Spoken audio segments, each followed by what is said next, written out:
Current અફેર્સની વધુ માહિતી મેળવવા માટે જોતા રહો અમારી યુટ્યુબ ચેનલ આઈસીઈ રાજકોટ અને અમારી ચેનલને સબસ્ક્રાઇબ કરો અને બેલ આઇકોન પ્રેસ કરો જેથી દરેક નવા વિડીયોની નોટિફિકેશન મેળવી શકો.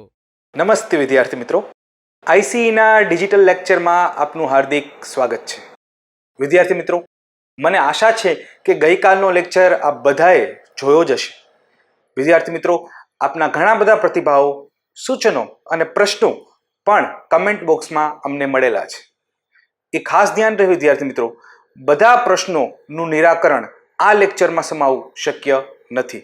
એટલે હું ખાસ કરીને ખૂબ જ સિલેક્ટેડ પ્રશ્નો, એવા પ્રશ્નો કે જેમાં કન્સેપ્ચ્યુઅલ ક્લેરિટીની જરૂર હોય, એવા પ્રશ્નો કે જે આપ પોતાની રીતે જવાબ શોધો, જવાબ મળી જાય છતાં સમજાય નહીં, કન્ફ્યુઝન ક્રિએટ કરે, તેવા કન્સેપ્ચ્યુઅલ પ્રશ્નોનું નિરાકરણ હું આજના આ લેક્ચરમાં કરી આપીશ. બાકીના જે પ્રશ્નો છે, જે ફેક્ચ્યુઅલ હશે, તેના જવાબ આપને કમેન્ટ બોક્સમાં અચૂક મળી રહેશે. મને આશા છે કે આજનો આ લેક્ચર આપ જરૂરથી પસંદ કરશો. તો પહેલા આજનો લેક્ચર શરૂ કરતા પહેલા થોડાક પ્રશ્નો જોઈ લઈએ. એક પ્રશ્ન જે શ્રી જશવંત મકવાણા તરફથી અમને મળેલ છે, તે પ્રશ્ન મને પર્સનલી ખૂબ ગમ્યો છે અને તે ખૂબ રસપ્રદ પણ છે. એમને પ્રશ્ન કરેલો છે, સર, આજે મેં પહેલીવાર આપનો વિડીયો જોયો, મજા આવી. હું આરોગ્ય ખાતાની MPHW એટલે કે મલ્ટીપર્પઝ હેલ્થ વર્કરની તૈયારી કરું છું. પ્રશ્ન નંબર 1, રસીના મુખ્ય કેટલા પ્રકાર છે? પ્રશ્ન નંબર 2, પ્લાઝમા માનવ શરીરમાં કયા માર્ગે કેવી રીતે દાખલ કરવામાં આવે છે? વિદ્યાર્થી મિત્રો, આપને યાદ જ હશે કે ગઈકાલે આપણે પ્લાઝમા બેંક વિશે વાત કરેલી. જો વિદ્યાર્થી મિત્રો, આ બંને પ્રશ્ન જે ભાઈએ પૂછેલા છે, રસીના મુખ્ય કેટલા પ્રકાર છે અને પ્લાઝમા માનવ શરીરમાં કયા માર્ગે કેવી રીતે દાખલ કરવામાં આવે છે, આ બંને પ્રશ્નોના જવાબ આજના લેક્ચરમાં મુદ્દાસર જ અમે સમાવી લીધા છે.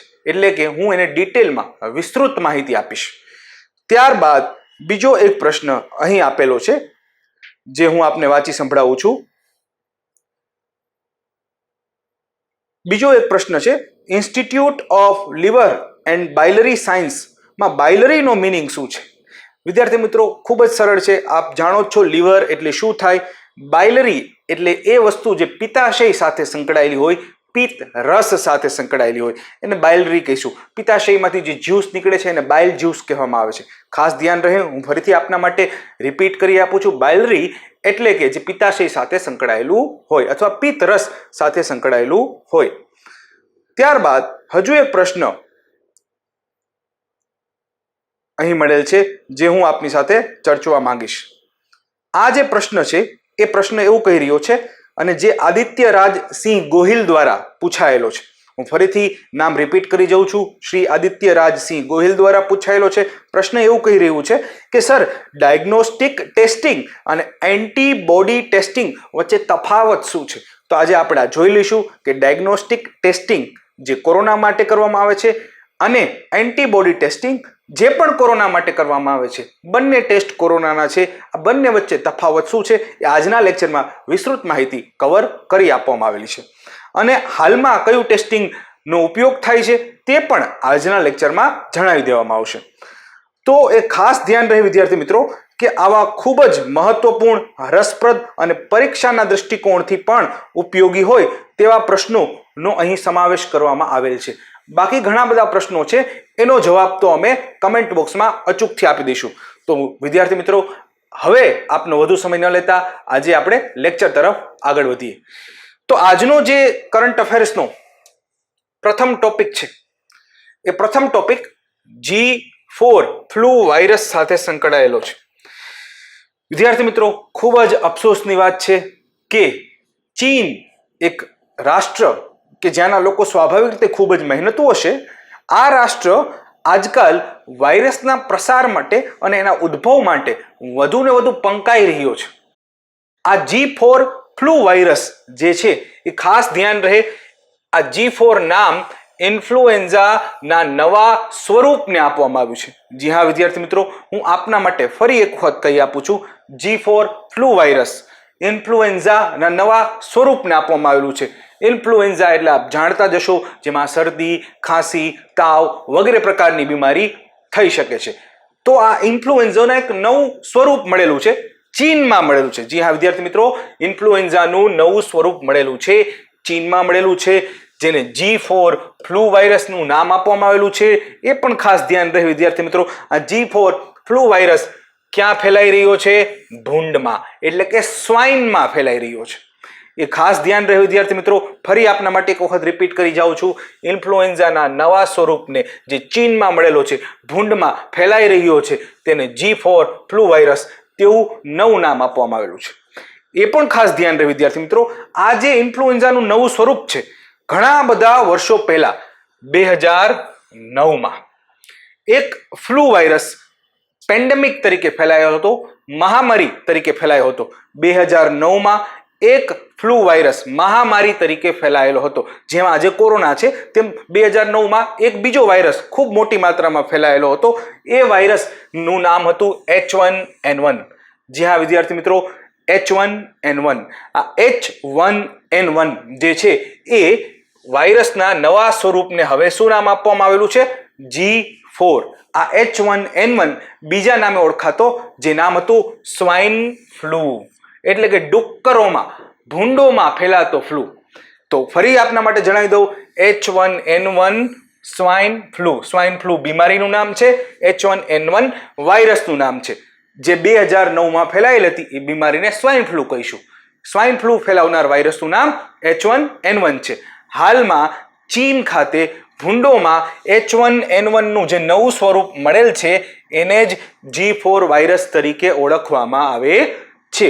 એ પણ ખાસ ધ્યાન રહે કે અમુક લોકો જે સ્વાઇન ઇન્ડસ્ટ્રીમાં કાર્યરત છે, આપ જાણો છો ઘણા બધા દેશોમાં ભૂંડનું, ડુક્કરોનું માંસ જે છે એ ખવાય છે, તેથી ડુક્કરો અથવા ભૂંડને પાડવામાં પણ આવે છે. તેથી સ્વાઇન પાર્ક આવેલા છે. આ સ્વાઇન પાર્કમાં અને આ સ્વાઇન ઇન્ડસ્ટ્રીમાં જે લોકો કાર્ય કરે છે તેમાંથી અમુક લોકોને આ G4 વાયરસનું ઇન્ફેક્શન હાલમાં જણાયું છે. તેથી ખાસ ધ્યાન રહે વિદ્યાર્થી મિત્રો, અહીંયા હું એ ચોક્કસથી કહું છું કે ચીનમાં G4 વાયરસ પ્રસરી રહ્યો છે. જે G4 વાયરસ H1N1 એટલે કે સ્વાઇન ફ્લૂનું બદલાયેલું સ્વરૂપ છે એ હાલમાં ચીનમાં પ્રસરી રહ્યો છે, અમુક લોકોમાં પ્રસરી રહ્યો છે, પરંતુ એ લોકોમાં જ પ્રસરી રહ્યો છે જે સ્વાઇન ઇન્ડસ્ટ્રીમાં કાર્યરત છે. એટલે કે ડુક્કરમાંથી લોકોમાં પ્રસરી રહ્યો છે, પરંતુ લોકોમાંથી લોકોમાં હજુ સુધી પ્રસરી રહ્યો નથી.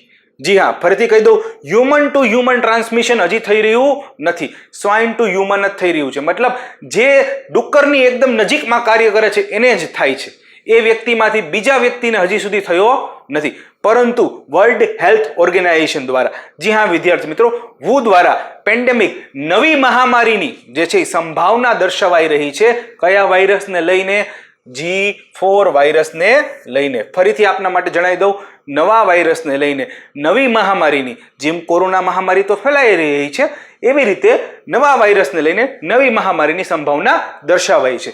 એ પણ ખાસ ધ્યાન રહે વિદ્યાર્થી મિત્રો, હાલમાં આપણી પાસે ફ્લૂની ટ્રીટમેન્ટ માટે, શરદી, ખાંસી, તાવ વગેરેની ટ્રીટમેન્ટ માટે રસી એટલે કે વેક્સિન ઉપલબ્ધ છે. પરંતુ એ વેક્સિન કે એ રસી જે છે એ G4 વાયરસ માટે કારગર સાબિત થશે નહીં, એ રક્ષણ આપતી નથી. મને વિશ્વાસ છે આ મુદ્દો આપને સમજાયો હશે.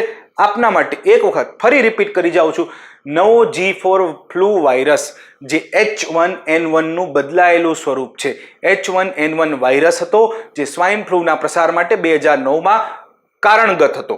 એ પણ ખાસ ધ્યાન રહે, હાલમાં આ H1N1 બદલાયેલા વાયરસનું જે નવું સ્વરૂપ G4 તરીકે ઓળખાય છે તેને લઈને WHO એ સંભાવના વ્યક્ત કરી છે કે એ વાયરસ પણ નવી મહામારી સર્જન કરી શકે છે. અને આ G4 ફ્લૂ વાયરસ ક્યાં ઉત્પન્ન થયેલો છે? ચીનમાં. હવે આપણે નવા મુદ્દા તરફ આગળ વધીએ વિદ્યાર્થી મિત્રો. આ જે હવે આપણો નવો મુદ્દો છે, ખૂબ ઉપયોગી, વર્ગ 3ની પરીક્ષાઓની દ્રષ્ટિકોણથી અત્યંત જરૂરી સાબિત થઈ જાય તેવો આ મુદ્દો છે. ખાસ ધ્યાન રહે, 1 જુલાઈ એટલે કે ગઈકાલે, 1 જુલાઈ એટલે કે ગઈકાલે, એ ખાસ ધ્યાન રહે, 1 જુલાઈના દિવસે સમગ્ર ભારતમાં રાષ્ટ્રીય ડોક્ટર દિવસ ઉજવવામાં આવે છે.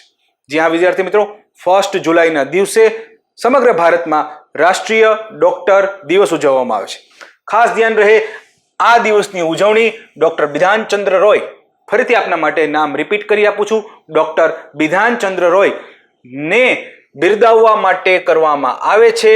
ડોક્ટર બિધાનચંદ્ર રોય પોતે એક ફિઝિશિયન હતા, ભૂલાય નહીં. એ ઉપરાંત તે આઝાદીની લડતના લડવૈયા હતા, એક શિક્ષણવિદ હતા, એટલું જ નહીં એક રાજનેતા પણ હતા. જી હા વિદ્યાર્થી મિત્રો, ઘણા બધા સ્વરૂપો છે એમના, આઝાદીની લડતના લડવૈયા, શિક્ષણવિદ અને રાજનેતા. ખાસ ધ્યાન રહે, ડોક્ટર બિધાનચંદ્ર રોય નો જન્મ 1 જુલાઈના દિવસે જ થયેલો હતો. 1882માં થયેલો હતો. ક્યાં થયેલો હતો? પટનામાં. જી હા વિદ્યાર્થી મિત્રો, ફરીથી એક વખત આપના માટે રિપીટ કરી આપું છું. 1882ના રોજ 1 જુલાઈના દિવસે ડોક્ટર બિધાનચંદ્ર રોયનો જન્મ પટનામાં થયેલો હતો. ખૂબ જ રસપ્રદ બાબત છે. ડોક્ટર બિધાનચંદ્ર રોય જે છે એ લંડનની એક કોલેજ જેનું નામ હતું સેન્ટ બાર્થોલોમ્યો હોસ્પિટલ. જી હા વિદ્યાર્થી મિત્રો, સેન્ટ બાર્થોલોમ્યો હોસ્પિટલ આજે એક લંડનની કોલેજ છે, ત્યાં જઈ અને અભ્યાસ કરવા માંગતા હતા. પરંતુ ડોક્ટર બિધાનચંદ્ર રોય એશિયન હોવાથી, ભારતીય હોવાથી તેની સાથે ડિસ્ક્રિમિનેશન, ભેદભાવ કરવામાં આવ્યો. એ એક્ઝામ પાસ થયા છતાં એને ત્યાં એડમિશન અપાયું નહીં. ખાસ ધ્યાન રહે, ડોક્ટર બિધાનચંદ્ર રોયે હાર ન માની, એકવાર એક્ઝામ એટેમ્પ્ટ કરી, બીજી વખત, ત્રીજી વખત, ચોથી વખત, એવી રીતે કુલ 30 એટેમ્પ્ટ આપ્યા અને છેલ્લે 30મા એટેમ્પ્ટે પણ દર વખતેની જેમ પાસ થયા અને ફાઇનલી આ હોસ્પિટલ દ્વારા, સેન્ટ બાર્થોલોમ્યો હોસ્પિટલ દ્વારા જે લંડનમાં આવેલી છે, એમને અભ્યાસ માટે છૂટ આપવામાં આવી. વિદ્યાર્થી મિત્રો, આમનું જીવન આપણા માટે ખૂબ મોટો સંદેશ પુરવાર થઈ જાય. સ્પર્ધાત્મક પરીક્ષામાં એક વખત પાસ ન થાય એનો અર્થ એ નથી કે આપણે પરાજિત થઈ ચૂક્યા છીએ. પરાજિત ત્યારે જ થઈ જઈએ જ્યારે માનસિક રીતે આપણે ખુદ માની લઈએ કે આપણે પરાજિત થઈ ચૂક્યા છીએ. એ ખાસ ધ્યાન રહે વિદ્યાર્થી મિત્રો. 1925માં તેઓ રાજનીતિમાં પ્રવેશ્યા. 1948 થી લઈ 1962 વચ્ચે બંગાળના મુખ્યમંત્રી બન્યા. બંગાળના બીજા મુખ્યમંત્રી બન્યા. જી હા વિદ્યાર્થી મિત્રો, તે બંગાળના બીજા મુખ્યમંત્રી હતા. મેં આપને પહેલા જ જણાવેલું છે કે તે આઝાદીની લડતના લડવૈયા હતા, શિક્ષણવિદ હતા અને બાદમાં રાજનેતા પણ બન્યા. તો બંગાળના બીજા મુખ્યમંત્રી જે છે એ 1948 થી લઈ અને 62 સુધી બન્યા. એ ખાસ ધ્યાન રહે, મહાત્મા ગાંધીના પર્સનલ ફિઝિશિયન હતા અને જવાહરલાલ નહેરુના મેડિકલ કાઉન્સિલ પણ તે જ હતા. એ પણ ખાસ ધ્યાનમાં રહે વિદ્યાર્થી મિત્રો. સાલ 1961માં તેમને ભારત રત્ન વડે નવાજવામાં આવ્યા. જી હા વિદ્યાર્થી મિત્રો, તેમને જે કઈ સેવાઓ આપી છે તેમના માટે 1961માં તેમને ભારત રત્ન વડે નવાજવામાં આવ્યા અને 1962માં એમનું મૃત્યુ થયું. વિદ્યાર્થી મિત્રો, ખૂબ જ મહત્વપૂર્ણ મુદ્દો આપના માટે એક વખત રિપીટ કરી આપું છું. રાષ્ટ્રીય ડોક્ટર દિવસ દર વર્ષે 1 જુલાઈના રોજ ઉજવવામાં આવે છે. ડોક્ટર બિધાનચંદ્ર રોયની યાદગીરીમાં ઉજવવામાં આવે છે. એ પણ ધ્યાન રહે, તે આઝાદીની લડતના લડવૈયા, શિક્ષણવિદ, રાજનેતા હતા. પટનામાં 1882માં તેમનો જન્મ થયેલો હતો. એ પણ ખાસ ધ્યાન રહે. 1925માં તે રાજનીતિમાં પ્રવેશ્યા. તે બંગાળના બીજા મુખ્યમંત્રી હતા. સાલ 1948 થી 62 દરમિયાન તે મુખ્યમંત્રી પદે રહ્યા. 1961માં તેમને ભારત રત્ન આપવામાં આવ્યો. 1962માં તેમનું મૃત્યુ થયું. પરંતુ તે પહેલા તે મહાત્મા ગાંધીના પર્સનલ ફિઝિશિયન હતા, પર્સનલ ડોક્ટર હતા અને જવાહરલાલ નહેરુના મેડિકલ કાઉન્સિલ પણ હતા. હવે એ પણ ખાસ ધ્યાન રહે વિદ્યાર્થી મિત્રો, આ 1 જુલાઈ જે તારીખ છે એ માત્ર રાષ્ટ્રીય ડોક્ટર દિવસ તરીકે ઉજવવામાં નથી આવતી. એ પણ ખાસ ધ્યાન રહે કે 1 જુલાઈની તારીખ સમગ્ર ભારતમાં GST ડે તરીકે પણ ઉજવવામાં આવે છે. ભૂલશો નહીં વિદ્યાર્થી મિત્રો, સમગ્ર ભારતમાં GST day, goods and service tax day તરીકે પણ ઉજવવામાં આવે છે. 1 જુલાઈના રોજ જે છે એ ખાસ ધ્યાન રહે કયો દિવસ ઉજવાય છે? GST day. એ પણ ખાસ ધ્યાન રહે, ભારતના બંધારણમાં 101માં બંધારણીય સુધારા વડે, જી હા વિદ્યાર્થી મિત્રો, ભારતના બંધારણના 101માં બંધારણીય સુધારા વડે GST ડે જે છે એ GST ટેક્સ જે છે એ દાખલ કરવામાં આવેલો. ફરીથી આપને જણાવી દઉં, ભારતના બંધારણમાં 101માં બંધારણીય સુધારા વડે GST દાખલ કરવામાં આવેલો અને દર વર્ષે 1 જુલાઈના રોજ જે છે એ GST ડે ઉજવાય છે. એ પણ ખાસ ધ્યાન રહે વિદ્યાર્થી મિત્રો કે માત્ર રાષ્ટ્રીય ડોક્ટર દિવસ 1 જુલાઈ નથી, માત્ર GST ડે જ નથી, એ સિવાય ચાર્ટર્ડ એકાઉન્ટન્ટ્સ ડે પણ 1 જુલાઈના રોજ ઉજવવામાં આવે છે. ભૂલાય નહીં, 3 દિવસ 1 જુલાઈના રોજ રાષ્ટ્રીય ડોક્ટર દિવસ, GST day, chartered accounts day, ખાસ ધ્યાન રહે, સીએ ડે શોર્ટમાં કહું તો એ પણ ધ્યાન રહે, institute of chartered accounts of India, ફરીથી આપના માટે નામ રિપીટ કરી આપું છું, institute of chartered accounts of India, આ સંસ્થા જે છે એ 1 જુલાઈના રોજ જ સ્થાપના પામેલી હતી. તેથી આ સંસ્થાની યાદમાં જે છે એ આ દિવસ chartered accounts day of India ઉજવવામાં આવે છે. એ ભૂલાય જ નહીં વિદ્યાર્થી મિત્રો. આ જે સંસ્થા છે institute of chartered accounts of India, આ સંસ્થા એક રેગ્યુલેટરી નિયમનકારી સંસ્થા છે. બિલકુલ ન ભૂલાય. આપે મને એક પ્રશ્નનો જવાબ કમેન્ટ બોક્સમાં આપવાનો છે કે આ સંસ્થા જેનું હું નામ બોલ્યો છું, institute of chartered accounts of India, આ સંસ્થાની સ્થાપના કયા વર્ષમાં કરવામાં આવેલી? જી હા વિદ્યાર્થી મિત્રો, બિલકુલ ન ભૂલાય, કમેન્ટ બોક્સમાં જવાબ અચૂકથી આપજો. રાષ્ટ્રીય ડોક્ટર દિવસ 1 જુલાઈ, જીએસટી ડે 1 જુલાઈ, ચાર્ટર્ડ એકાઉન્ટ્સ ડે 1 જુલાઈ. હવે આપણે આપણા નવા મુદ્દા તરફ આગળ વધીએ.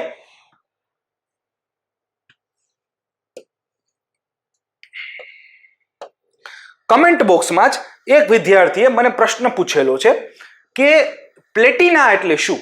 જી હા વિદ્યાર્થી મિત્રો, પ્લેટિના એટલે શું? તો આ જે પ્રશ્ન છે મને એવું લાગ્યું કે આ મહત્વપૂર્ણ પ્રશ્ન છે, એટલા માટે આપણે એને આજે ભણી લઈએ. ઉપરાંતમાં મહત્વપૂર્ણ પ્રશ્ન તો છે જ વિદ્યાર્થી મિત્રો, પરંતુ કરંટની દ્રષ્ટિએ પણ અત્યંત મહત્વપૂર્ણ છે, કારણ કે હાલમાં જ જે છે આ ઘટના ઘટેલી છે.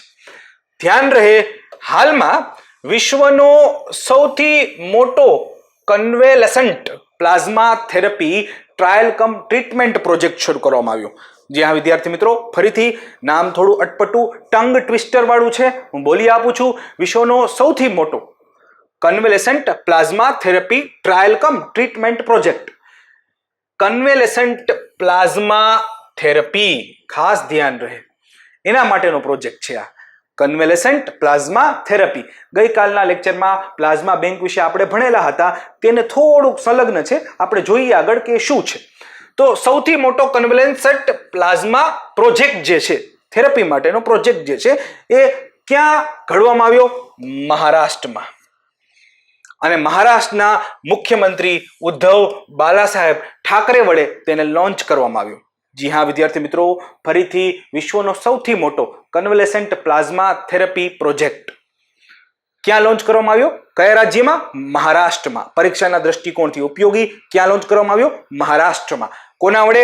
ઉદ્ધવ બાલાસાહેબ ઠાકરે વડે. આ પ્રોજેક્ટનું મુખ્ય ધ્યેય શું છે? ગંભીર કોરોનાના દર્દીઓને સારવાર આપવી. જ્યાં હા વિદ્યાર્થી મિત્રો, હું ફરીથી જણાવી દઉં છું, ગંભીર કોરોનાના દર્દીઓને સારવાર આપવી. એ પણ ખાસ ધ્યાન રહે, ગઈકાલે આપણે પ્લાઝમા ડોનેશન વિશે વાત કરેલી. આપ જાણો જ છો, મેં આપને જણાવેલું હતું કે જો મને કોરોના થયેલો હોય અને હું કોરોનાની સારવાર દરમિયાન કોરોનામાંથી મુક્ત થઈ ચૂક્યો, મતલબ મારો કોરોના રોગ મટી ચૂક્યો છે અને હું હજી પણ જીવંત છું, તો સ્વાભાવિક રીતે શું થશે? મારા શરીરના રોગ પ્રતિકારક તંત્રએ મારા શરીરમાં એન્ટીબોડીઝ એટલે કે અમુક પ્રકારના પ્રોટીન બનાવી લીધા હશે, જે શું કરવા સક્ષમ હશે? કોરોના રોગની સામે લડવા સક્ષમ હશે. જી હા વિદ્યાર્થી મિત્રો, ફરીથી આપના માટે રિપીટ કરી આપું છું, મારા શરીરના રોગ પ્રતિકારક તંત્રએ મને જો કોરોના થયો હોય તો એની સામે લડવા માટેની એન્ટીબોડીઝ, એના માટે લડવા માટે જે પ્રોટીન જરૂરી છે એ શરીરે બનાવી લીધા હશે. આ પ્રોટીન મારા રક્તના પ્લાઝમામાં જે પીળા રંગનું તરલ પ્રવાહી છે એમાં પડેલા હશે. એનો અર્થ એવો થયો કે કોઈ કોરોનાનો ગંભીર દર્દી છે તો જો મારા શરીરના રક્તમાંથી, પેલા પીળા રંગના પ્રવાહીમાંથી જ્યાં એન્ટીબોડીઝ પડેલી છે તે કાઢી અને પેલા ગંભીર કોરોનાના દર્દીને આપવામાં આવે તો એની જીવંત રહેવાના ચાન્સીસ ખૂબ જ વધી જશે, કારણ કે એને એન્ટીબોડી ક્રિએટ કરવાની જરૂર નહીં રહે. ડાયરેક્ટ રેડીમેડ એન્ટીબોડી એને આપી દીધી છે. એનો અર્થ શું થયો? જો એને એન્ટીબોડી ક્રિએટ કરવી પડે તો એમાં થોડોક સમય જાત, થોડાક દિવસો લાગી જાત અને એમાં એનું મૃત્યુ થવાની સંભાવના પણ વધી જાત. આપણે એકચ્યુઅલી એનો સમય બચાવી દઈએ છીએ. તો આ પ્લાઝમા થેરપી જે છે એના માટે ખાસ ધ્યાન રહે, પ્લાઝમા ડોનેશન 2 પ્રકારનું હોય છે. કેટલા પ્રકારનું વિદ્યાર્થી મિત્રો? 2 પ્રકારનું. એમાં પહેલું જે પ્લાઝમા ડોનેશન છે એ કન્વેલેસન્ટ પ્રકારનું. ખાસ ધ્યાન રહે વિદ્યાર્થી મિત્રો, ભૂલાય જ નહીં, પેલું જે પ્લાઝમા ડોનેશનનો પ્રકાર છે એ છે કન્વેલેસન્ટ પ્રકારનો. એકદમ એલર્ટ થઈ જજો, નહીતર સમજાશે નહીં. કન્વેલેસન્ટ પ્લાઝમા જે છે એ સામાન્ય, જે મેં તમને સમજાવ્યું કે મારા પ્લાઝમામાં એન્ટીબોડી હશે કારણ કે હું કોરોના રોગથી મુક્ત થઈ ચૂક્યો છું. બીજું જે પ્લાઝમાનો પ્રકાર છે એને આપણે કહીશું હાઇપર ઇમ્યુનોગ્લોબ્યુલિન. જી હા વિદ્યાર્થી મિત્રો, હું ફરીથી એક વખત આપના માટે વાંચી જાઉં છું. Hyper immunoglobulin. અહીંયા ખાસ ધ્યાન રહે, પ્લાઝમા વધુ કન્સન્ટ્રેટેડ ફોર્મમાં હશે, એટલે કે વધુ ઘટ્ટ હશે. અહીંયા આ જે પ્લાઝમાનો પ્રકાર છે ને એમાં એન્ટીબોડીની માત્રા ખૂબ વધારે હશે. જી હા વિદ્યાર્થી મિત્રો, આ સામાન્ય એન્ટીબોડી ધરાવતો હશે, અહીંયા એન્ટીબોડીની માત્રા ખૂબ વધારે હશે. આપનામાંથી જ કોઈક એક વિદ્યાર્થી મિત્રે મને એવો પ્રશ્ન પૂછેલો છે કે ભાઈ આ પ્લાઝમા જે છે એ વ્યક્તિને આપવામાં કઈ રીતે આવે. જો વિદ્યાર્થી મિત્રો એ ખાસ ધ્યાન રહે, પ્લાઝમાનો એકમાત્ર ઉપયોગ નથી કોરોનાથી બચવું એ જ, એના સિવાય પણ પ્લાઝમાના ઘણા બધા ઉપયોગ છે. જેમ કે ઘણી વખત સ્પોર્ટ્સમેન જે છે એની ઇન્જરી જે થઈ ગઈ હોય, રમતા રમતા લાગી ગયું હોય અને એમને કોઈ ઇન્જરી થઈ ગઈ હોય, તો એમાંથી જલ્દી રાહત માટે, જલ્દી સાજા થવા માટે પણ પ્લાઝમા થેરેપી કારગર નીવડે છે. એ પણ ખાસ ધ્યાન રહે. અહીંયા જે COVID-19ની બીમારીથી લડવા માટે જે પ્લાઝમા થેરેપી અપાય છે તે ડ્રીપ દ્વારા આપવામાં આવે છે. એટલે કે તમે જોઈ જ હશે કે સામાન્ય રીતે આપણે એને કહીએ બાટલા ચડાવવા અથવા ઇન્જેક્શનના માધ્યમથી અપાય છે. મતલબ નોર્મલી જે રીતે કોઈ પણ સામાન્ય થેરાપી અપાતી હોય એ જ રીતે પ્લાઝમા થેરાપી ડ્રીપ દ્વારા અથવા તો ઇન્જેક્શન દ્વારા આપવામાં આવે છે. એ પણ ખાસ ધ્યાન રહે, પ્લાઝમા થેરાપી માત્ર COVID-19 માટે જ નથી, તેના સિવાય તેના ઘણા ઉપયોગો છે. તો હું આશા રાખું છું કે પ્લેટિના આપને સમજાઈ ચૂક્યું હશે. એક વખત હું ફરીથી આપના માટે રિપીટ કરી આપું છું. વિશ્વનો સૌથી મોટો કન્વેલેસન્ટ પ્લાઝમા થેરેપી પ્રોજેક્ટ જે છે એ મહારાષ્ટ્રમાં વર્ગ 3 માટે આટલું જ ઉપયોગી. શું? વિશ્વનો સૌથી મોટો કન્વેલેસન્ટ પ્લાઝમા પ્રોજેક્ટ જે છે એ મહારાષ્ટ્રમાં સ્થાપવામાં આવ્યો, મહારાષ્ટ્રના મુખ્યમંત્રી દ્વારા સ્થાપવામાં આવેલો છે. અને તે પ્રોજેક્ટ કોના માટે છે? કોરોનાના ગંભીર દર્દીઓ માટે. હવે આપણે નવા પોઈન્ટ તરફ આગળ વધીએ વિદ્યાર્થી મિત્રો. જો વિદ્યાર્થી મિત્રો, આપણે ઘણી વખત જોયું હશે કે દિવાલો પર, ઝાડ પર અમુક નાના નાના રોપાઓ ઉગી નીકળ્યા છે. દિવાલોમાંથી ઉગી નીકળે છે ને જે નાના નાના રોપાઓ, એને આપણે લાઇકેનના નામે ઓળખીશું. શેના નામે ઓળખીશું? લાઇકેનના નામે ઓળખીશું. ખાસ ધ્યાન રહે કે લાઇકેન એક પ્રકારની આપ કહી શકો કે વનસ્પતિ છે. એક પ્રકારની શું છે? વનસ્પતિ છે. તો ભારતનું પહેલું લાઇકેન પાર્ક બનાવવામાં આવેલું છે. વિદ્યાર્થીઓ, પરીક્ષાના દ્રષ્ટિકોણથી અત્યંત ઉપયોગી ભારતનું પ્રથમ લાઇકેન પાર્ક બનાવવામાં આવેલું છે, જે ઉત્તરાખંડ રાજ્યમાં આવેલું છે, કમાઉના મુનસ્યારી વિસ્તારમાં આવેલું છે. જી હા વિદ્યાર્થી મિત્રો, ભારતનું પહેલું લાઇકેન પાર્ક ઉત્તરાખંડના કમાઉના મુનસ્યારી વિસ્તારમાં બનેલું છે. હું ફરીથી જણાવી દઉં, લાઇકેન એક પ્રકારની વનસ્પતિ છે. એ પણ ખાસ ધ્યાન રહે કે લાઇકેન જે છે એ સામાન્ય રીતે સાયનોબેક્ટેરિયા અને ફૂગ ના મ્યુચ્યુઅલિઝમથી, સહજીવીપણાથી બને છે. જી હા વિદ્યાર્થી મિત્રો, સહજીવીપણું, પરસ્પરવાદ. આપે નાના હશો ને ત્યારે ઓલી ટેક્સ્ટ બુકમાં, પાઠ્યપુસ્તકોમાં ભણેલું જ હશે કે એક સહજીવીપણું હોય, જેમ કે બગલો અને ભેંસ હોય છે. આપ જાણો છો કે ભેંસના શરીર ઉપર ઘણા બધા જીવાણુ હોય છે. બગલાને ભૂખ લાગેલી હોય છે, બગલો હંમેશા ભેંસની સાથે રહે છે. શું કામ? કારણ કે ભેંસના શરીર પર જે જીવાણુઓ છે તે બગલાનો ખોરાક છે, અને ભેંસને પણ તેના શરીર પર ખદબદતા, લોહી ચૂસતા જીવાણુથી મુક્તિ મળે છે. આ જે સહજીવીપણું છે, જે આપણે પાઠ્યપુસ્તકોમાં વાંચેલું જશે, તે સહજીવીપણું એટલે કે જેમાં બંને પ્રજાતિઓનો ફાયદો થાય, તે અહીંયા પણ છે. એક ફૂગ હોય અને એક સાયનોબેક્ટેરિયા. જો સાયનોબેક્ટેરિયા ન હોય તો આલ્ગે હોય. એ ખાસ ધ્યાન રહે. આ બંનેના મિક્સચરથી જે બને છે એ પ્રકારની વનસ્પતિને શું કહેવામાં આવશે? લાઇકેન. ફૂગ અને સાયનોબેક્ટેરિયા બંનેના મિશ્રણથી જે પ્રકારની વનસ્પતિ બને છે, જે સામાન્ય રીતે દિવાલોમાંથી અને વૃક્ષોમાંથી આપોઆપ ઉગી નીકળતી હોય, તે પ્રકારની વનસ્પતિને આપણે લાઇકેન કહીશું. આ લાઇકેનનું પહેલું પાર્ક જે છે એ ઉત્તરાખંડના કમાઉ વિસ્તારમાં મુનસ્યારીમાં બનેલું છે.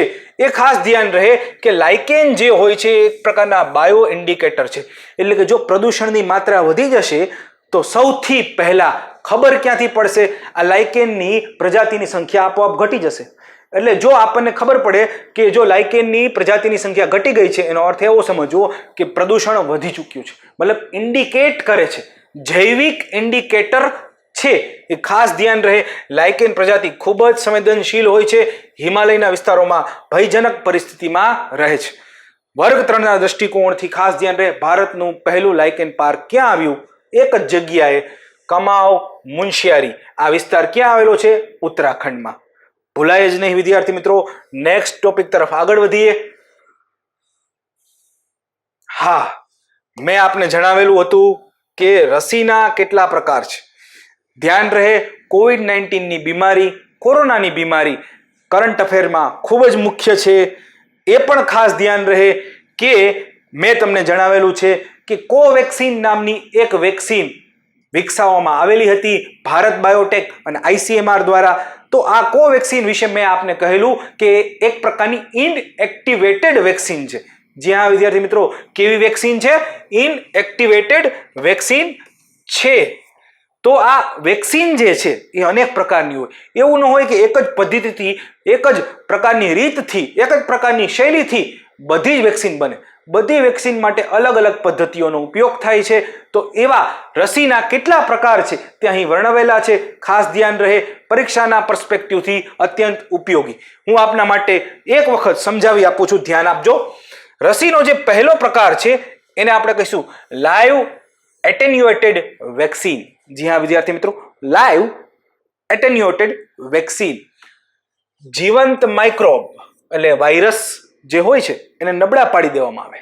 આ વેક્સિનના નિર્માણમાં જીવંત વાયરસને નબળા પાડી દેવામાં આવે અને પછી મનુષ્ય શરીરમાં દાખલ કરવામાં આવે. મેં આપને જણાવેલું કે વેક્સિન કઈ રીતે વર્ક કરે છે. તો કે જીવંત વાયરસ હોય પરંતુ એને નબળા પાડી દેવામાં આવે, એને નિષ્ક્રિય કરી દેવામાં આવે. એ ખાસ ધ્યાન રહે. જીવંત વાયરસને નબળા પાડી દેવામાં આવે, એનો જે ફોર્સ છે, એની જે સ્ટ્રેન્થ છે એને નબળી પાડી અને બાદમાં શરીરમાં દાખલ કરવામાં આવશે. એવી વેક્સિનને શું કહીશું? Live attenuated vaccine. હવે થશે શું કે એ જીવંત છે પણ નબળા વાયરસ જેવા શરીરમાં પ્રવેશશે એટલે રોગ પ્રતિકારક તંત્ર એનો ફોટો જોઈ લેશે કે હા અચ્છા આવો દેખાય છે. મેં આપને ચોરનું એક્ઝામ્પલ આપેલું, આપને યાદ હશે કે એક ચોર જતો હોય, જો મેં એનો ફોટો જોયો હોય તો મને એને પકડવામાં સરળતા રહેશે. પરંતુ એક ચોર જતો હોય અને હું એને ઓળખતો જ નથી તો હું એને ક્યારેય પકડી શકીશ નહીં. એટલે નબળા પાડેલ વાયરસને શરીરમાં દાખલ કરવામાં આવે એ પ્રકારની રસીને લાઈવ એટેન્યુએટેડ વેક્સિન કહેવાય છે. ખાસ ધ્યાન રહે, એક વખત શરીરનું રોગ પ્રતિકારક તંત્ર એનો ફોટો જોઈ લેશે કારણ કે આપણે નબળા પડેલ વાયરસને શરીરમાં દાખલ કરેલો છે. પછી જ્યારે ખરેખરનો કોરોનાનો વાયરસ આવશે ત્યારે શું થશે? એની સામે લડી શકશે શરીરનું રોગ પ્રતિકારક તંત્ર. પરંતુ ખાસ ધ્યાન રહે, કોરોનાનો વાયરસની રસી જે છે એ સામાન્ય રીતે લાઈવ એટેન્યુએટેડ વેક્સિન પ્રકારથી બનતી નથી. કઈ રસી આ પ્રકારથી બને છે? ઓળીની અને ગાલ પચોડિયાની. ખાસ યાદ રહે વિદ્યાર્થી મિત્રો, લાઈવ એટેન્યુએટેડ વેક્સિન જે છે એના ઉદાહરણ જોતા હોય તો કઈ છે? ઓળી અને ગાલ પચોડિયું. હવે આપણે નેક્સ્ટ જોઈએ ઇનએક્ટિવેટેડ વેક્સિન. એમાં શું થાય છે જોઈએ. કોઈ પ્રકારના રસાયણ વડે, તાપમાન વડે કે રેડિયેશન વડે માઇક્રોબને મારી નાખવામાં આવે. કોઈ પ્રકારના રસાયણ વડે, તાપમાન વડે કે રેડિયેશન વડે માઇક્રોબને એટલે કે વાયરસને મારી નાખવામાં આવે અને પછી આપણા શરીરમાં દાખલ કરવામાં આવે. એનાથી થશે શું? વિષાણુ કે જીવાણુને મારીને પછી આપણા શરીરમાં ડેડ બોડીને દાખલ કરવામાં આવે તો આપણું રોગ પ્રતિકારક તંત્ર જોઈ લેશે કે અચ્છા હા આ વાયરસ છે. બાદમાં જ્યારે ખરેખર વાયરસ એટેક કરવા આવે, સાજો વાયરસ, સ્ટ્રેન્થ વાળો, ફોર્સ વાળો વાયરસ એટેક કરવા આવે ત્યારે આપણા રોગ પ્રતિકારક તંત્રએ એની ડેડ બોડી જોઈ હોય છે. એટલે કંઈ ચિંતા જ નથી, ટેન્શન જ નથી, આરામથી લડશે. તો ખાસ ધ્યાન રહે, ઇનએક્ટિવેટેડ વેક્સિન કોવેક્સિન જે હતી, જે ભારત બાયોટેક અને ICMR દ્વારા બનાવવામાં આવેલી હતી, એ ઇનએક્ટિવેટેડ હતી. પરંતુ અહીંયા ઇનએક્ટિવેટેડ વેક્સિનના ઉદાહરણ તરીકે હું હિપેટાઇટિસ A ને યાદ રાખવાનું આપને સૂચવીશ. ત્યારબાદ સબ યુનિટ વેક્સિન. ખાસ ધ્યાન રહે વિદ્યાર્થી મિત્રો, માઇક્રોબ એટલે કે જીવાણુ કે વિષાણુની જગ્યાએ એન્ટીજન ને અંદર દાખલ કરવામાં આવે જે રોગ પ્રતિકારક તંત્રને માત્ર જાગૃત કરશે. મતલબ કંઈક એવું રસાયણ દાખલ કરશું કે જે રોગ પ્રતિકારક તંત્રને શું કરી લે? જાગૃત કરી દઈએ. એક વખત રોગ પ્રતિકારક તંત્ર જાગૃત થઈ જશે એટલે પછી એ લડવા માટે સક્ષમ છે. એ રસીનું ઉદાહરણ હેપેટાઇટિસ બી છે. આગળ જોઈએ હજુ ટોક્સોઇડ પ્રકારની વેક્સિન. જી હા વિદ્યાર્થી મિત્રો, ઝેર અથવા રસાયણ જે બેક્ટેરિયા કે વાયરસ દ્વારા નિર્મિત હોય, રસાયણ કે ઝેર જે બેક્ટેરિયા કે વાયરસ દ્વારા નિર્મિત હોય તેને શરીરમાં દાખલ કરવામાં આવે છે. ખાસ ધ્યાન રહે, આવું રસાયણ કે ઝેર ઇન્ફેક્શન સામે લડતું નથી. ઇન્ફેક્શન સામે લડતું નથી. તે કોની સામે લડે છે? એ ઇન્ફેક્શનથી થતી હાનિકારક અસરો સામે લડે છે. ઉદાહરણ તરીકે ટેટનસ. આપ જાણો છો, જ્યારે આપણને કંઈક લોખંડ, એમાં કટાઈ ગયેલું લોખંડ લાગે ને ત્યારે જે ધનુર ઉપડે, એ ધનુરથી બચવા ટેટનસનું ઇન્જેક્શન અપાય. અને એ કયા પ્રકારની વેક્સિન અથવા રસી છે? ટોક્સોઇડ પ્રકારની વેક્સિન છે. હજી આગળ જોઈએ, છેલ્લો બાયોસિન્થેટિક વેક્સિન. મનુષ્ય દ્વારા નિર્મિત રસાયણો જે બેક્ટેરિયા કે વાયરસ જેવા દેખાતા હોય. મતલબ કે એકચ્યુઅલી આપણે શરીરમાં હવે નિષ્ક્રિય વાયરસને દાખલ નથી કરવો, નબળા પડેલ વાયરસને દાખલ નથી કરવો, મરેલા વાયરસને દાખલ નથી કરવો. એની જગ્યાએ મનુષ્ય નિર્મિત રસાયણો જે બેક્ટેરિયા કે વાયરસ જેવા જ દેખાતા હોય એને આપણે અંદર દાખલ કરીએ. અને એને આપણે એક વખત અંદર દાખલ કરીએ ત્યારબાદ એને આપણા રોગ પ્રતિકારક તંત્રને એવા રસાયણો મળી ગયા જે બેક્ટેરિયા કે વાયરસ જેવા દેખાય છે, એટલે એનો ફોટો એના મગજમાં યાદ રહી ગયો રોગ પ્રતિકારક તંત્રને. એટલે નેક્સ્ટ ટાઈમ જ્યારે વાયરસ કે બેક્ટેરિયા સામે આવશે ત્યારે એ સમર્થ રીતે લડી શકશે. તો આવી વેક્સિન જે છે એ HIV બનાવવાનો પ્રયત્ન થઈ રહ્યો છે. જી હા વિદ્યાર્થી મિત્રો, HIV વિરોધી રસી હજી સુધી વેક્સિન હજી સુધી મળી નથી. નેક્સ્ટ છે પોલીસેકેરોઇડ વેક્સિન. પરંતુ પરીક્ષાના દ્રષ્ટિકોણથી તે કોઈ રીતે ઉપયોગી નથી, મહત્વપૂર્ણ નથી, એટલે અહીંયા સમજાવેલ નથી. હું આશા રાખું છું કે જેને વેક્સિનના પ્રકારનો પ્રશ્ન પૂછેલો હતો તેને સંતોષકારક જવાબ મળેલો હશે. વિદ્યાર્થી મિત્રો, હવે આપણે જે નેક્સ્ટ પોઈન્ટ છે એ ખાસ ધ્યાન રહે. આપનામાંથી જ કોઈ વિદ્યાર્થીએ જે પ્રશ્ન પૂછેલો છે કોરોના ટેસ્ટના પ્રકાર વિશેનો આ પ્રશ્ન છે, એ ખાસ ધ્યાન રહે. એમનો પ્રશ્ન એવો હતો કે સાહેબ, ડાયગ્નોસ્ટિક ટેસ્ટ અને એન્ટીબોડી ટેસ્ટ વચ્ચેનો તફાવત શું છે અને હાલમાં ભારતમાં કયો ટેસ્ટ કરવામાં આવે છે? ખાસ ધ્યાન રહે વિદ્યાર્થી મિત્રો, અહીંયા બે પ્રકારના ટેસ્ટ ICMR દ્વારા, Indian council of medical research દ્વારા, ICMR દ્વારા, Indian council of medical research દ્વારા બે પ્રકારના ટેસ્ટ કોરોના ટેસ્ટ તરીકે પ્રમાણિત કરવામાં આવેલા છે. એમાંથી જે પહેલો પ્રકાર છે તે RT-PCR ટેસ્ટ તરીકે ઓળખાય છે. જ્યાં વિદ્યાર્થી મિત્રો RT-PCR ટેસ્ટ તરીકે ઓળખાય છે. Reverse transcription polymerase chain reaction. વર્ગ 3ના દ્રષ્ટિકોણથી પણ RT-PCR ટેસ્ટનું પૂરું નામ અત્યંત મહત્વનું થઈ પડશે. ખાસ ધ્યાન રહે વિદ્યાર્થી મિત્રો, RT-PCR નું ફૂલ ફોર્મ આપના માટે એક વખત રિપીટ કરી આપું છું. Reverse transcription polymerase chain reaction. આ RT-PCR ટેસ્ટ સમગ્ર ભારતમાં હાલમાં કોરોના ટેસ્ટિંગ માટે ઉપયોગમાં આવે છે. હાલમાં કયો ટેસ્ટ સમગ્ર ભારતમાં ઉપયોગમાં લેવાય છે? મોટે ભાગે મેજોરિટી કિસ્સાઓમાં RT-PCR ટેસ્ટ, જેનું ફૂલ ફોર્મ છે reverse transcription polymerase chain reaction. આ ડાયગ્નોસ કરવા માટે ઉપયોગી છે કોરોનાને.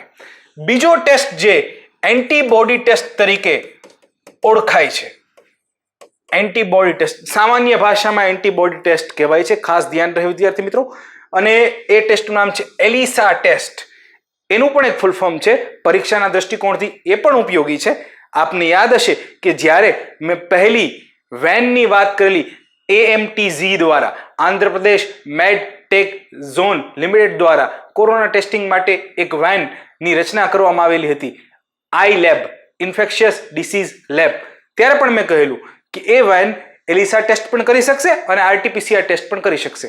અહીંયા આપણે એન્ટીબોડી ટેસ્ટ માટે જે ટેસ્ટને ઓળખીએ છીએ એ છે એલિસા ટેસ્ટ. અને એલિસા ટેસ્ટનું ફૂલ ફોર્મ આપના માટે હું રિપીટ કરી આપું છું, એન્ઝાઇમ લિંક્ડ ઇમ્યુનોસોર્બન્ટ એસેઝ. જી હા, ફરીથી બોલી જાઉં છું, એન્ઝાઇમ લિંક્ડ ઇમ્યુનોસોર્બન્ટ એસે. વિદ્યાર્થી મિત્રો, હવે આપને સ્વાભાવિક રીતે પ્રશ્ન જાગશે કે ભાઈ આ હાલમાં જે ઉપયોગમાં લેવાય છે ડાયગ્નોસ્ટિક ટેસ્ટ તરીકે, એ ટેસ્ટ અને એન્ટીબોડી ટેસ્ટ તરીકે જે ઉપયોગી છે એલિસા ટેસ્ટ, બંને કોરોનાના ટેસ્ટિંગ પ્રમાણિત કરવામાં આવેલા છે ICMR દ્વારા. એ બંનેમાં તફાવત શું છે જોઈએ કે બંનેમાં તફાવત શું છે. જ્યારે આપના શરીરમાં કોરોનાનો વાયરસ પ્રવેશે છે ત્યારે એ વાયરસ ની પાસે એક RNA છે, એક RNA છે, રિઓક્સી ન્યુક્લિક એસિડ છે. ખાસ ધ્યાન રહે વિદ્યાર્થી મિત્રો, ટેસ્ટ દ્વારા વાયરસના RNA પરથી ઓળખી શકાતું નથી કે કોરોનાનો વાયરસ છે. RNA નું DNA માં કન્વર્ઝન જરૂરી છે અને આ કન્વર્ઝન કરવા માટે જ આ ટેસ્ટનું નામ રિવર્સ ટ્રાન્સક્રિપ્શન રખાયું છે, એટલે કે RNA નું DNA માં કન્વર્ટ કરવામાં આવશે. ખાસ ધ્યાન રહે વિદ્યાર્થી મિત્રો, ફરીથી હું આપના માટે રિપીટ કરી આપું છું. RT-PCR ટેસ્ટમાં જ્યારે કોરોનાનો વાયરસ આપના શરીરમાં પ્રવેશી ચૂક્યો છે, આપ કોરોનાથી પીડિત છો, ઇન્ફેક્ટેડ છો, તો જ્યારે આપના પર RT-PCR ટેસ્ટ કરવામાં આવશે ત્યારે ઘટના શું ઘટશે કે આપના નાકમાંથી અને સ્વેબમાંથી જે છે એ તપાસના નમૂનાઓ લેવામાં આવશે અને ત્યારબાદ એમાં વાયરસની હાજરી છે કે નહીં તે ચકાસવામાં આવશે. જી હા વિદ્યાર્થી મિત્રો, આપ બિલકુલ સાચું સમજ્યા. RT-PCR ટેસ્ટમાં નાકમાંથી અને થ્રોટમાંથી એટલે કે ગળામાંથી નમૂના લેવામાં આવશે, તેમાં કોરોનાના વાયરસની હાજરી છે કે નહીં તે ચકાસવામાં આવશે. ખાસ ધ્યાન રહે, જ્યારે અહીંયા એલિસા ટેસ્ટમાં એવું નહીં થાય, કોરોનાના વાયરસની હાજરી ચકાસવામાં નથી આવતી, પરંતુ જ્યારે આપના શરીરમાં કોરોનાનો વાયરસ પ્રવેશેલો છે ત્યારે આપનું રોગ પ્રતિકારક તંત્ર એ કોરોના વાયરસની સામે લડવા માટે જે એન્ટીબોડી બનાવશે, જે પ્રકારના પ્રોટીન બનાવશે, જો એ પ્રોટીન એ એન્ટીબોડીની હાજરી આપના શરીરમાં ચકાસવી હોય તો એના માટે કયો ટેસ્ટ કરવામાં આવશે? એલિસા ટેસ્ટ. ખાસ ધ્યાન રહે વિદ્યાર્થી મિત્રો, અહીંયા વાયરસ છે કે નહીં તે તપાસવામાં આવે છે RT-PCR દ્વારા, અને અહીંયા વાયરસની સામે લડવા માટે જે એન્ટીબોડી જો જનરેટ થઈ હોય, એ પ્રકારનું પ્રોટીન કે જે કોરોના સામે લડી શકે, એ આપના રોગ પ્રતિકારક તંત્ર વડે જનરેટ થયું હોય, નિર્માણ પામેલું હોય, જો એની હાજરી હોય, એન્ટીબોડીની હાજરી હોય તો એલિસા ટેસ્ટ પોઝિટિવ આવશે. એનો અર્થ એવો થાય કે આપને કોરોના થયો છે. અહીંયા જો વાયરસની હાજરી આપના શરીરમાં હોય તો RT-PCR ટેસ્ટ પોઝિટિવ આવશે. એનો અર્થ એવો થાય કે આપને કોરોના થયો છે. તો આપને એમ થાય કે ભાઈ બંને ટેસ્ટ વડે સાબિત થાય છે કે કોરોના થયો છે, તો બંનેમાં ભેદ શું છે? થોડોક ભેદ છે, હું આપને સમજાવું. એક ભેદ તો થઈ ગયો, અહીંયા વાયરસની હાજરી, અહીંયા વાયરસની સામે લડનાર એન્ટીબોડીની હાજરી. મુખ્ય ભેદ શું છે એ જરા જોઈએ. ખાસ ધ્યાન રહે વિદ્યાર્થી મિત્રો કે જે RT-PCR ટેસ્ટ છે, જે RT-PCR ટેસ્ટ છે એની એક ખૂબી છે કે સામાન્ય રીતે આપને કોરોના થયો તો સ્વાભાવિક રીતે કોરોનાનો વાયરસ આપના બોડીમાં મોજૂદ હશે. તેથી જ્યારે આપનો RT-PCR ટેસ્ટ કરવામાં આવશે ત્યારે પોઝિટિવ દેખાડશે. ખાસ ધ્યાન રહે વિદ્યાર્થી મિત્રો, જ્યારે કોરોના આપને થયો છે, આપના બોડીમાં વાયરસ મોજૂદ છે, તેથી જ કોરોના થયો છે, RT-PCR ટેસ્ટ દ્વારા કોરોના થયો છે એવું સફળતાપૂર્વક વાયરસની હાજરી કહી દેશે, તાત્કાલિક કહેશે. જરૂર નથી કે દરેક કિસ્સામાં સચોટ રીતે કહે, પણ તાત્કાલિક કહેશે. અહીંયા શું થશે? એનાથી એકદમ ઉલટું થશે. જો વાયરસ મારા બોડીમાં છે, હું કોરોના વડે ઇન્ફેક્ટેડ થઈ ચૂક્યો છું, પરંતુ એવું બની શકે કે મારા શરીરમાં કોરોના સામે લડવા માટેનું જે પેલું પ્રોટીન એન્ટીબોડી છે એ હજી નિર્માણ ન પામેલી હોય, એને નિર્માણ પામતા થોડાક દિવસો લાગી જાય, અને જો ત્યારે એલિસા ટેસ્ટ કરવામાં આવશે તો એલિસા ટેસ્ટ નેગેટિવ આવશે, એટલે કે મને કોરોના થયો જ નથી. કોરોનાનો વિષાણુ મારા શરીરમાં હશે, પરંતુ તેની સામે લડનાર સૈનિકો એન્ટીબોડી હજી નથી. આ એલિસા ટેસ્ટ એ એન્ટીબોડીની હાજરીથી જ કોરોના થયો છે કે નથી થયો એ નક્કી કરે છે. તેથી કોરોના થઈ ચૂક્યો હશે, વિષાણુ મારામાં મોજૂદ હશે, પરંતુ એન્ટીબોડીની ગેરમોજૂદગીને કારણે, બિનમોજૂદગીને કારણે ટેસ્ટ નેગેટિવ આવશે, કોરોના નથી થયો તેવું દર્શાવવામાં આવશે. તેથી ખાસ ધ્યાન રહે, એલિસા ટેસ્ટ જે છે એ એન્ટીબોડીને ચકાસીને હકારાત્મક કે નકારાત્મક રિઝલ્ટ આપે છે, જ્યારે આ વાયરસને ચકાસીને હકારાત્મક કે નકારાત્મક રિઝલ્ટ આપે છે. ભારતમાં હાલમાં મેં કહ્યું એમ RT-PCR ટેસ્ટનો મોટે ભાગે ઉપયોગ કરવામાં આવે છે. એ પણ ખાસ ધ્યાન રહે વિદ્યાર્થી મિત્રો કે ઇન્ડિવિજ્યુઅલ વ્યક્તિને કંઈ ઇન્ફેક્શન થયેલું, એક વ્યક્તિને મને ઇન્ફેક્શન થયેલું છે કે નહીં, એ જો ચકાસવું હોય ને તો સારામાં સારો ટેસ્ટ છે ને એ RT-PCR છે. મને ઇન્ફેક્શન થયેલું છે એ ચકાસવા માટે, એક વ્યક્તિને ઇન્ફેક્શન થયેલું છે ચકાસવા માટે, ટ્રેકિંગ માટે, ટ્રેસિંગ માટે સૌથી સારો ટેસ્ટ હોય તો RT-PCR છે. પરંતુ લાર્જ લેવલ ઉપર ખરેખર કોરોના વાયરસનો કેટલા % પોપ્યુલેશનમાં સ્પ્રેડ થઈ ચૂક્યો છે, પ્રસાર થઈ ચૂક્યો છે, કેટલા % કોમ્યુનિટી, સમુદાય કોરોનાથી ઇન્ફેક્ટેડ થઈ ચૂક્યા છે, એ જો નક્કી કરવું હોય ને તો એલિસા ટેસ્ટ બેસ્ટ છે. વિદ્યાર્થી મિત્રો, તો આજના કરંટ અફેરના મુદ્દાઓ આ હતા. આપના પ્રશ્નોનો સંતોષકારક રીતે જવાબ આપને મળેલો હશે એવી આશા રાખું છું. ખાસ ધ્યાન રહે વિદ્યાર્થી મિત્રો, અમુક સિલેક્ટેડ પોઈન્ટ્સને હું આજે સ્પર્શી શક્યો છું, આપણી અમુક મર્યાદાઓ છે, પરંતુ આપના જે બીજા પ્રશ્નોના આન્સર હું નથી આપી શક્યો, ચોક્કસથી કમેન્ટ બોક્સમાં એ પ્રશ્નોના જવાબ પણ આપને આપવામાં આવશે. ખાસ ધ્યાન રહે વિદ્યાર્થી મિત્રો, વિડીયો જોતા રહેજો, આપને મૂંઝવતા પ્રશ્નો અમને કમેન્ટ બોક્સમાં પૂછતા રહેજો.